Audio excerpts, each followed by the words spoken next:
கொரோனாவிலிருந்து நாம் மீண்டு வரவே சில ஆண்டுகள் ஆகிவிட்டது. இப்போதுதான் உலகம் மெல்ல இயல்பு நிலைக்கு திரும்பியிருக்கும் நிலையில் கொரோனாவை விட பல மடங்கு கொடிய சதையை உண்ணும் பாக்டீரியா நோய் பாதிப்பு இப்போது ஜப்பான் நாட்டில் பரவி வருகிறது. இந்த பாதிப்பு ஏற்பட்டால் மிக விரைவாக உயிரிழப்பு ஏற்படும் என்பதால் உலக நாடுகள் அதிர்ச்சியில் உள்ளன.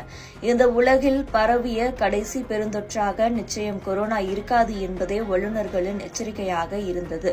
இதற்கிடையே கொரோனாவை விட எளிதாக உயிரை பறிக்கும் நோய் ஜப்பானில் பரவி வருகிறது. எளிதாக உயிரை பறிக்கும் இந்த நோய் சில மாதங்களில் 1000க்கும் மேற்பட்டோருக்கு பரவியுள்ளது. இதனால் ஜப்பான் சுகாதார அதிகாரிகள் ஹை அலர்ட் மோடில் உள்ளனர். இந்த நோயை STSS அதாவது ஸ்ட்ரெப்டோகாக்கல் டாக்ஸிக் ஷாக் சிண்ட்ரோம் என்று அழைக்கிறார்கள்.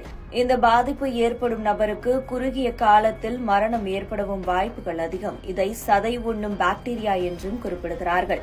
கடந்த ஜூன் 2ஆம் தேதி வரை ஜப்பானில் 977 பேருக்கு இந்த STSS ஏற்பட்டுள்ளது. இது கடந்த ஆண்டு ஒட்டுமொத்தமாக ஏற்பட்ட பாதிப்பை விட அதிகமாகும். இந்த STSS என்பது குரூப் A ஸ்ட்ரெப்டோகாக்கல் பாக்டீரியாவால் ஏற்படும் மிக அரிதான அதே நேரம் கடுமையான பாக்டீரியா தொற்று ஆகும். இந்த பாக்டீரியாக்கள் ரத்த ஓட்டத்தில் நுழையும் போது அது உடலில் ஆபத்தான விஷத்தை உடலில் பரப்பும்.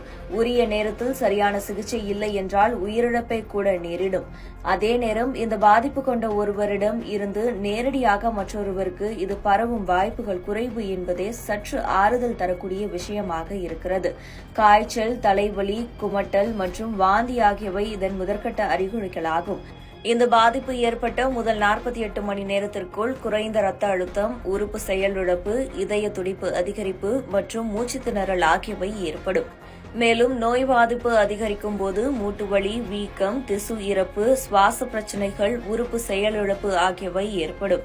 இந்த பாதிப்பிற்கு உரிய சிகிச்சை இல்லை என்றால் உயிரிழப்பை கூட நிகழும். குறிப்பாக 50 வயதுக்கு மேற்பட்டோர் இந்த பாதிப்பு ஏற்பட்டால் மிகவும் கவனமாக இருக்க வேண்டும். நோய் பாதிப்பு ஏற்பட்டவுடன் சிகிச்சை எடுத்துக் கொள்ள வேண்டியது அவசியம். இந்த STSS பாதிப்பை தடுக்க சுத்தமாக இருந்தாலே போதும். அவ்வப்போது கைகளை சோப் கொண்டு கழுவுங்கள்.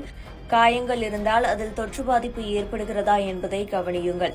தொற்று பாதிப்பு ஏற்பட்டால் மருத்துவ உதவியை உடனடியாக நாடுங்கள். இதேபோல அடிப்படை சுகாதாரத்தை கடைபிடித்தாலே போதும் இந்த நோய் பாதிப்பை நம்மை தாக்காது.